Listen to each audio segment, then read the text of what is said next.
400 కోట్లు ఖర్చు పెట్టి విజయవాడలో స్వరాజ్ మైదాన్లో అంబేద్కర్ స్మృతివనం ఏర్పాటు చేశావు. మీరు తాడేపల్లిలో ఉన్నారు, మీరు ప్రత్యక్షంగా వచ్చి అంబేద్కర్కి పూలమాల ఎందుకు వేయలేదు? ఇంట్లో కూర్చొని బటన్ నొక్కి ఓపెన్ చేసి అంత పెద్ద ప్రాజెక్ట్ అది 400 కోట్ల రూపాయలు కొట్టేశారు, అందులో ఖర్చు పెట్టారే.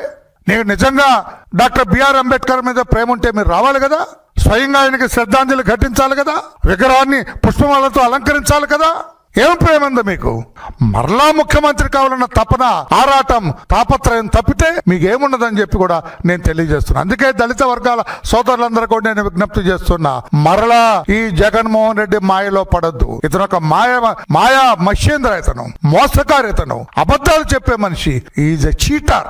ఒక దళిత మహిళని మీ వైసీపీ యువత కిడ్నాప్ చేసి తీసుకెళ్లి ఒక రూమ్ లో పెట్టి 4-5 రోజులు వరుసగా మానభంగం చేసి ఆ అమ్మాయిని పోలీస్ స్టేషన్ ముందు పడేస్తే మీ నోరు పెగలేదే, గొంతెత్తి మాట్లాడలేదే?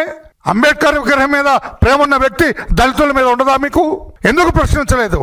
ఆ పోలీసుల మీద ఎందుకు యాక్షన్ తీసుకోలేదు? ఆ దళిత ముద్దాయిలు ఎవరైతే ఆ దళిత మహిళ మీద దాడి చేసిన ఆ ముద్దాయిల్ని మీరు ఎందుకు అరెస్ట్ చేయించలేదు? ఎందుకు కఠిన శిక్షలు వాళ్ళకి వేయించలేదు? మిస్టర్ జగన్మోహన్ రెడ్డి, ఆ కిరణ్ కుమార్ అతను మాస్క్ పెట్టుకోలేదని పోలీసులు తరిమి కొట్టి చంపితే మీరు మాట్లాడలేదేమో ఒక దళితుడిని?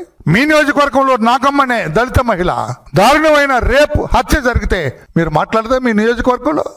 ఈనాడు మీకు పొడుచుకొచ్చింది, మీకు అంబేద్కర్ విగ్రహం మీద ప్రేమ వచ్చింది, మీకు ఎందుకు మాట్లాడలేదు? దళితుల మీద ఇన్ని దాడులు జరుగుతుంటే మీరు నోరెత్తి మాట్లాడలేదే? అంటే ఏదో రకంగా ఆశ్చర్యపరచాలి, అలజడులు లేపాలి, రాష్ట్రంలో దళిత వర్గాల్లో అనుమానాలు రేకెత్తించాలి. అదే కదా మీ కుట్ర, అదే కదా మీ ప్రణాళిక మిస్టర్ జగన్మోహన్ రెడ్డి.